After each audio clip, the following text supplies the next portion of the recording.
ਇਹ 100 ਕਿੱਲੇ ਤੇ ਇੱਕ ਹੌਲਿੰਗ ਮਾਸਟਰ ਚਲਾ ਦਿਓ, ਇੱਕ ਆਪਣੀ ਫੇਮਸ ਕੰਪਨੀ ਦਾ ਟਰੈਕਟਰ 80 ਤੋਂ 50 HP ਦਾ ਇੱਕ ਸਾਈਡ ਤੇ ਚਲਾ ਲਓ। ਤੁਸੀਂ 1 ਸਾਲ ਬਾਅਦ 100 ਕਿੱਲੇ ਤੇ ਹੋਵੇ ਤੇ 100 ਕਿੱਲੇ ਤੇ ਹੋਵੇ ਤੇ ਬਚਤ ਤੂੰ ਔਰ ਮੇਨਟੇਨੈਂਸ ਦੀ ਬਚਤ ਤੂੰ ਨਾਲ ਇੱਕ ਛੋਟਾ ਟਰੈਕਟਰ 40 ਹਾਰਸ ਪਾਵਰ ਲੈ ਲਓਗੇ ਨਵਾਂ। ਕੰਪਨੀ ਵਾਪਸ ਟਰੈਕਟਰ ਖਰੀਦਦੀ ਵੀ ਹੈ। ਮਾਰਕੀਟ ਵਿੱਚੋਂ ਤੁਸੀਂ ਰੇਟ ਲਵਾਓ, ਜਿਹੜਾ ਰੇਟ ਤੁਹਾਨੂੰ ਲੱਗੇਗਾ ਉਸ ਰੇਟ ਦੇ ਮੁਤਾਬਕ ਕੰਪਨੀ ਪਿੱਛੇ ਟਰੈਕਟਰ ਵਾਪਸ ਖਰੀਦਦੀ ਵੀ ਹੈ। ਕਿ ਆਪਾਂ ਇਹਨੂੰ ਜਿਹੜਾ ਨਾ ਐਗਰੀਕਲਚਰ ਦੇ ਵਿੱਚ ਲਾ ਸਕਦੇ ਹਾਂ। ਐਗਰੀਕਲਚਰ ਤੇ ਜਿਹੜੀ ਇਹਦੀ ਹੈ ਨਾ ਫਿਊਲ ਕੰਜ਼ੰਪਸ਼ਨ, ਉਹ ਹੱਲਾਂ ਤੇ ਤਕਰੀਬਨ ਹੈ 2.5 ਲੀਟਰ। ਸਵਾ ਦੋ ਆਪਣਾ ਮਕਾਮੀ ਟਰੈਕਟਰ ਜਿਹੜਾ ਉਹ ਵੀ ਤਕਰੀਬਨ ਇੰਨੇ ਕੀ ਕਰਦਾ ਕਿਹੜਾ ਬੜਾ ਵੀ ਗਏਗਾ 3 ਨਹੀਂ ਕੂੜ ਨਾ ਮਾਰੋ।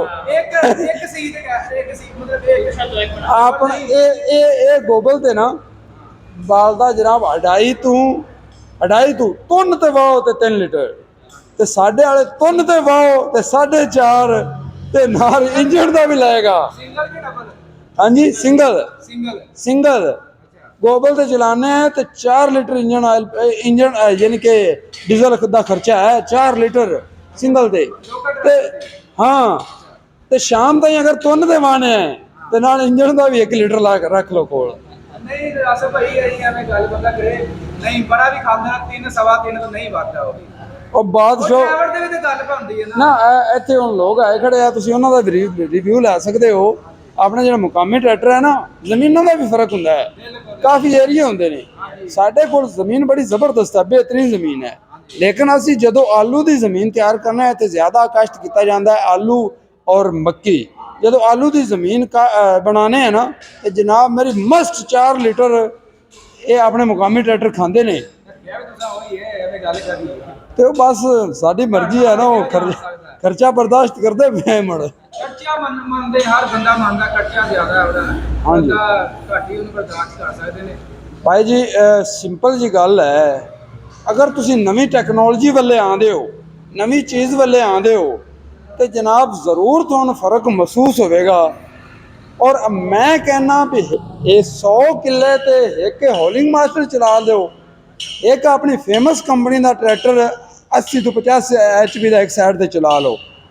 ਤੁਸੀਂ 1 ਸਾਲ ਬਾਅਦ 100 ਕਿੱਲੇ ਤੇ ਹੋਵੇ ਤੇ 100 ਕਿੱਲੇ ਤੇ ਹੋਵੇ ਤੇ ਬਚਤ ਤੂੰ ਔਰ ਮੇਨਟੇਨੈਂਸ ਦੀ ਬਚਤ ਤੂੰ ਨਾਲ ਇੱਕ ਛੋਟਾ ਟਰੈਕਟਰ 40 ਹਾਰਸ ਪਾਵਰ ਲੈ ਲਓਗੇ ਨਵਾਂ।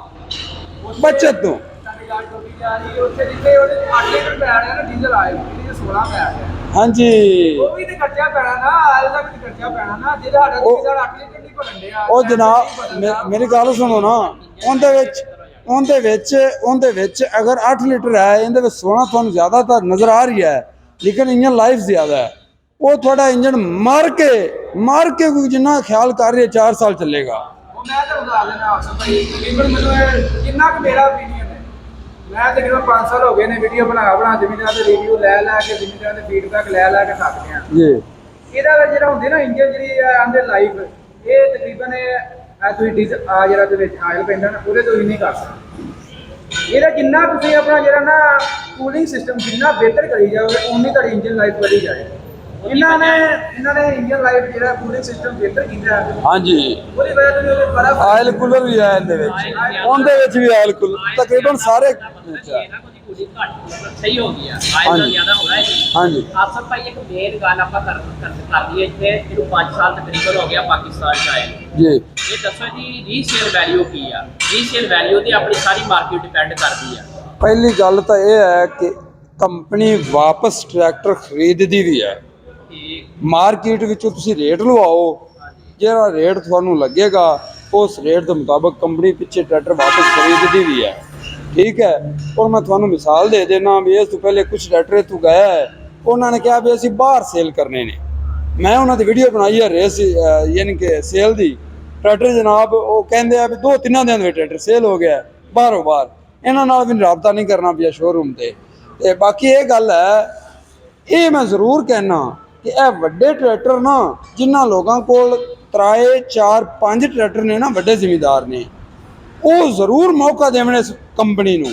ਇੱਕ ਟਰੈਕਟਰ ਇਸ ਕੰਪਨੀ ਦਾ ਵੀ ਨਾਲ ਰੱਖ ਤੇ ਵੇਖਣ, ਤਾਂ ਕਿ ਉਹਨਾਂ ਨੂੰ ਮਹਿਸੂਸ ਵੀ ਨਹੀਂ ਹੋਵੇਗਾ ਰੀਸੇਲ ਦਾ, ਔਰ ਉਹਨਾਂ ਨੂੰ ਇਸ ਟਰੈਕਟਰ ਦਾ ਪਤਾ ਵੀ ਚੱਲੇਗਾ ਕਿ ਇਹ ਟਰੈਕਟਰ ਕੀ ਚੀਜ਼ ਹੈ।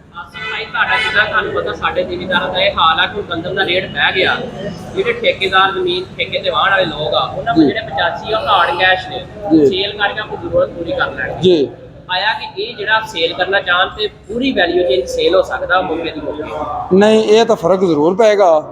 ਇਹ ਆਪਾਂ ਪਿੱਛੇ ਵੀ ਕੰਪਨੀਆਂ 'ਚ ਵੇਖਦੇ ਆਨੇ, ਜਿਵੇਂ ਪਹਿਲੇ ਬਲਾਰਸ ਟਰੈਕਟਰ ਆਇਆ ਸੀ, ਹੁਣ ਤਾਂ ਮਾਸ਼ਾਅੱਲਾ ਉਹਦੀ ਮਾਰਕੀਟ ਇੰਨੀ ਟੁਰ ਗਈ ਵੀ 65 ਲੱਖ ਦਾ ਟਰੈਕਟਰ ਹੋ ਗਿਆ ਹੈ।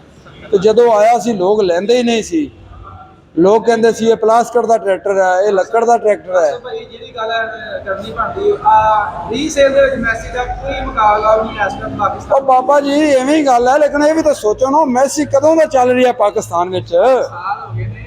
ਉਹ ਅਸੀਂ ਤਾਂ ਜੰਮੇ ਵੀ ਨਹੀਂ ਸੀ, ਸਾਡਾ ਤਾਂ ਨਾਂ ਨਿਸ਼ਾਨ ਵੀ ਨਹੀਂ ਸੀ, ਤੇ ਮੈਸੀ ਇਹ ਤੇ ਚੱਲ ਰਿਹਾ ਸੀ। ਹਾਂਜੀ, ਉਹ ਮਾਰਕੀਟ ਬਣਾ ਚੁੱਕਾ ਚੰਗੀ ਤਰ੍ਹਾਂ, ਉਹ ਤੁਹਾਡੇ ਅੱਡਾ ਵਿੱਚ ਬੜਾ ਵੀ ਹੈ। ਅੱਡਾ ਤੁਹਾਡੇ ਵਿੱਚ ਲੈ ਬਿੱਲੀ ਆਣਾ ਕਹਿ ਰਹੇ। ਹਾਂ, ਤਾਂ ਹੁਣ ਅੱਡਾ 'ਚ ਬਹਿ ਗਿਆ ਨਾ। ਨਹੀਂ ਜੀ, ਹੁਣ ਉਹ ਕੰਪਨੀ ਨੇ ਕੋਈ ਕਰਕੇ ਦਿਖਾਉਣਾ ਪੈਣਾ, ਹੁਣ ਜ਼ਿਮੀਂਦਾਰ ਹੋ ਗਿਆ ਵਾ ਤਕਰੀਬਨ। ਬਾਬਾ ਜੀ ਸਾਰੀਆਂ ਕੰਪਨੀਆਂ ਨੇ ਹੁਣ ਕੁਝ ਕਰ ਤੇ ਵਿਖਾਣਾ ਪੈਣਾ ਹੈ, ਨਹੀਂ ਤਾਂ ਕੁਝ ਨਹੀਂ ਬਣਨਾ। ਜਿਹੜੀ ਕੰਪਨੀ ਹੁਣ ਅੱਛਾ ਕਰੇਗੀ ਕਿਸਾਨ ਵਾਸਤੇ ਉਹ ਚੱਲੇਗੀ। ਕਿਸਾਨ ਵੀ ਮਾਸ਼ਾਅੱਲਾ ਹੁਣ ਕਾਫੀ ਸਮਝਦਾਰ ਹੋ ਗਏ ਨੇ। ਹੋ ਗਏ ਨੇ। ਹਾਂਜੀ, ਇੱਕ ਪਲੱਸ ਪੁਆਇੰਟ ਇਹਦਾ ਇਹ ਆ ਕਿ ਜਿਹੜਾ ਇਹ ਰੀਸੇਲ ਵੈਲਿਊ ਇਹਦੀ ਇਹ ਹੈ ਵਾ ਕੰਮ ਦੀ ਕੰਪਨੀ ਖੁਦ ਬਾਏ ਕਰ ਰਹੀ ਹੈ। ਹਾਂਜੀ। ਜਿਹੜੇ ਤੇ ਡੀਲਰ ਨੇ ਉਹ ਦੁਬਾਰਾ ਬਾਏ ਕਰ ਇਹ ਰੀਸੇਲ ਬਣਾਉਣ ਪਾਰੂ ਕੰਪਨੀ ਵਾਪਸ ਖਰੀਦ ਰਹੀ ਹੈ, ਤੇ ਤਾਂ ਕਿ ਲੋਕ ਇਹਨੂੰ ਚਲਾਵਣ, ਬੰਦਿਆਂ ਦਾ ਜਾਕਾ ਦੂਰ ਹੋਵੇ। ਤੇ ਮੈਂ ਤਾਂ ਇਹ ਕਹਿਣਾ ਵੀ ਅਗਰ 100 ਟਰੈਕਟਰ ਸੇਲ ਹੋਇਆ ਹੈ ਨਾ, ਤੇ 100 ਵਿੱਚੋਂ 5% ਜਾਂ 3% ਲੋਕਾਂ ਨੇ ਟਰੈਕਟਰ ਸੇਲ ਕੀਤੇ ਨੇ, ਵਰਨਾ ਜਿਨ੍ਹਾਂ ਕੋਲ ਟਰੈਕਟਰ ਹੈ ਨਾ ਉਹ ਇਹਨਾਂ ਨੂੰ ਗਵਾਉਣਾ ਹੀ ਨਹੀਂ ਚਾਹੁੰਦਾ। ਆਸਮ ਭਾਈ ਵਾਲੇ ਕਰੀਬ ਆਪਾਂ ਫੀਲਡ 'ਚ ਜਾ ਕੇ ਦੀ ਪਰਫਾਰਮੈਂਸ ਵੀ ਇਨਸ਼ਾਅੱਲਾ ਸ਼ੇਅਰ ਕਰਾਂਗੇ। ਜ਼ਰੂਰ ਇਨਸ਼ਾਅੱਲਾ ਜੀ। ਚਲੋ ਠੀਕ ਹੋ ਗਿਆ ਅਸਲ ਭਾਈ, ਓਕੇ ਜੀ, ਬਹੁਤ ਮਿਹਰਬਾਨੀ। ਵੈਲਕਮ ਜੀ।